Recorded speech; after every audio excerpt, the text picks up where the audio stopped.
بسم اللہ الرحمن الرحیم رب اشرح لی صدری ویسر لی امری واحلل عقدۃ من لسانی یفقہوا قولی۔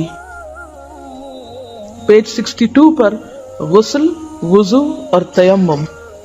غسل جنابت کا طریقہ۔ حضرت میمونہ رضی اللہ عنہا بیان کرتی ہیں کہ رسول اللہ صلی اللہ علیہ وسلم نے غسل کا ارادہ فرمایا تو سب سے پہلے دونوں ہاتھ دھوئے۔ یہ غسل جنابت یعنی ناپاک جب انسان ہو جائے تو اس کے بعد پاک ہونے کے لیے جو غسل کرنا ہے اس کا طریقہ۔ تو آپ صلی اللہ علیہ وسلم نے سب سے پہلے اپنے ہاتھ دھوئے۔ ہاتھ کیوں دھوئے؟ کیونکہ باقی کام سب ہاتھوں سے ہی کرتا ہے انسان، تو اگر صفائی کرنے والے ٹول صاف نہیں تو صفائی کہاں ہوگی۔ پھر شرمگاہ کو دھویا یعنی استنجا کیا۔ پھر بایاں ہاتھ جس سے شرمگاہ کو دھویا تھا یعنی استنجا کیا تھا زمین پر رگڑا، پھر اس کو دھویا۔ زمین پہ کیوں رگڑا؟ اس لیے کہ اس زمانے میں صابن اس طرح اویلیبل نہیں ہوتا تھا، تو مٹی پاک کرنے والی ہوتی ہے، مٹی کے اندر ایسی صلاحیت ہوتی ہے جو جرمز کو کل کر دیتی۔ تو اگر آج آپ کے پاس صابن ہے تو اس کے لیے ضروری نہیں کہ آپ مٹی پر ہی ہاتھ رکھ دیں کہ اب آپ پریشان ہو کہ ہمارے واش روم میں تو ٹائلز لگی ہوئی ہیں اور مٹی نہیں ہے تو کیا ہمارا غسل نہیں ہوگا، تو اس کا آلٹرنیٹ آپ استعمال کر سکتے ہیں۔ پھر کلی کی اور ناک میں پانی ڈالا، پھر چہرہ دھویا، پھر کوہنیوں تک ہاتھ دھوئے، پھر سر پہ پانی ڈالا اور بالوں کی جڑوں تک پانی پہنچایا۔ یعنی صرف پانی ڈالا ہی نہیں بلکہ مل کے سر کو بالوں کے جڑ یعنی جہاں سے بال اگتے ہیں اس سارے حصے کو خوب تر کیا۔ 3 بار سر پر پانی ڈالا، پھر تمام بدن پر پانی ڈالا، یعنی پہلے سر پہ 3 بار ڈال کے اس کو سارا دھو ڈالا، پھر پورے جسم پر پانی ڈالا۔ پھر جہاں آپ نے غسل کیا تھا اس جگہ سے ہٹ کر پاؤں دھوئے۔ تو اس کا مطلب ہے کہ باقی وضو آپ نے شروع میں کر لیا اور پاؤں دھونے کا عمل بالکل آخر میں کیا۔ حافظ ابن حجر رحمۃ اللہ علیہ فرماتے ہیں کسی حدیث میں غسل جنابت کا وضو کرتے وقت سر کے مسے کا ذکر نہیں۔ کیوں؟ اس لیے کہ سر دھو جو لیا جاتا ہے۔ حضرت عائشہ رضی اللہ عنہا اور حضرت عبداللہ بن عمر رسول اللہ صلی اللہ علیہ وسلم کے غسل جنابت میں وضو کا ذکر کرتے ہوئے فرماتے ہیں کہ آپ نے سر کا مسح نہیں کیا بلکہ اس پر پانی ڈالا۔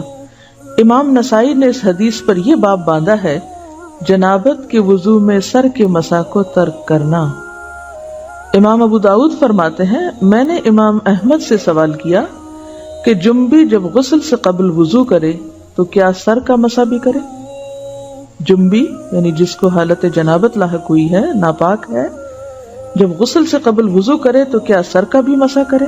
آپ نے فرمایا وہ مسح کس لیے کرے جبکہ وہ اپنے سر پر پانی ڈالے گا۔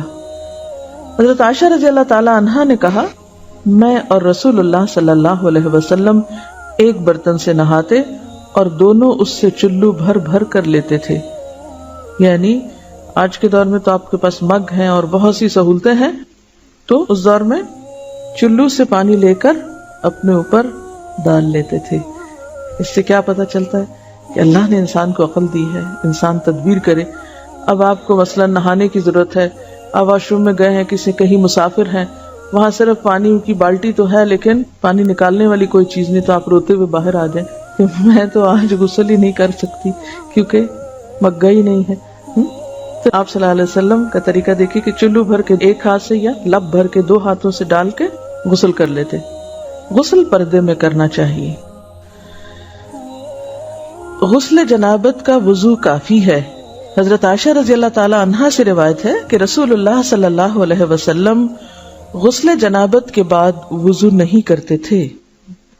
یعنی غسل جنابت میں جو وضو ہو جاتا ہے شروع میں جو آپ کرتے تھے، جس کے پاؤں بالکل آخر میں دھوتے تھے، اسی وضو سے نماز پڑھ لیتے۔ تو بہت سے لوگوں کو یہ کنفیوژن ہے کہ جناب ہم اگر سر سے دوپٹہ اتار دیں تو کیا ہمارا وضو باقی رہے گا، ہے نا؟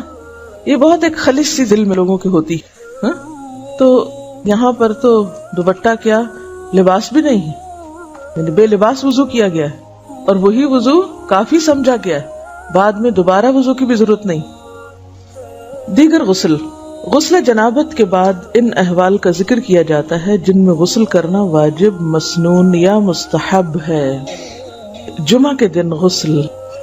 حضرت ابن عمر رضی اللہ تعالی عنہ سے روایت ہے کہ رسول اللہ صلی اللہ علیہ وسلم نے فرمایا اذا جاء احدکم الجمعۃ فلیغتسل جب تم میں سے کوئی شخص نماز جمعہ کے لیے آئے تو اسے غسل کرنا چاہیے.